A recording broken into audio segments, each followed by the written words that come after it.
दर्शक Zee TV Bharat Odia news channel को आपण मानकु स्वागत करूछि मो रामदास। चैनल को सब्सक्राइब कर नथिले सब्सक्राइब करंतु वीडियो टिकु शेष जाय देखो। रायगढ़ जिला भिन्नक्षम महासंघ पक्षरु दिव्यांग प्रतिभा को स्वागत संबर्धना। डिसेंबर 27 तारीख बुधवार दिन रायगढ़ जिला भिन्नक्षम महासंघ पक्षरु सभापति शिशिर राउल व संपादक श्री अमरेंद्र नाथ नेतृत्व रे रायगढ़ रेल स्टेशन ठारे राज्य स्तरीय पारा एथलेटिक रे जीति रायगढ़ फेरिथिबा दिव्यांग भाई मानकु स्वागत संबर्धना जणाइथिले।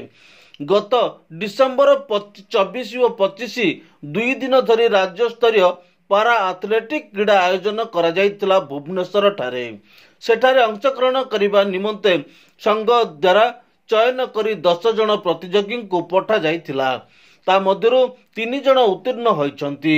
सेमाने हेले रोहित नायक 400 मीटर दौड़ रे तृतीय स्थान व लॉन्ग जंप रे तृतीय स्थान अधिकार करिछंती।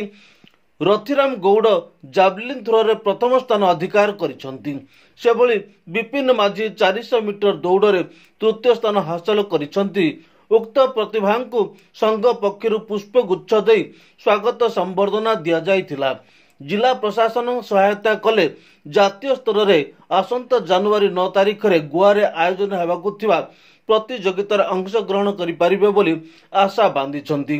सेहीपरि जिलावासी सहयोग लड़िछंती। अष्टम नाको आउ कोडासलो नाय मो ऑटोनोमस कॉलेज रो छात्र अटे +3 सेकेंड ईयर पढुची एवं मु जने हैंडीकैप हिसाब रे राज्य स्तर खेलवा पर जाइथिली। सेठारे पारा एथलेटिक रे थर्ड प्राइज पाई मु अति खुशी होची।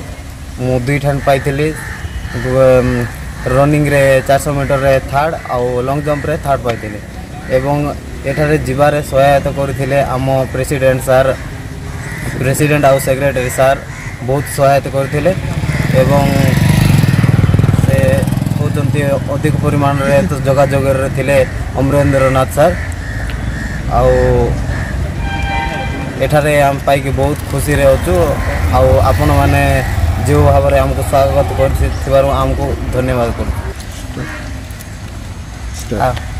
आगामी अध्याय आम जदि जिला स्तरीय आम जदि राज्य स्तरीय पाइचु आगामी आउ थे सुजोग पाइले आम नेशनल लेवल पाई था।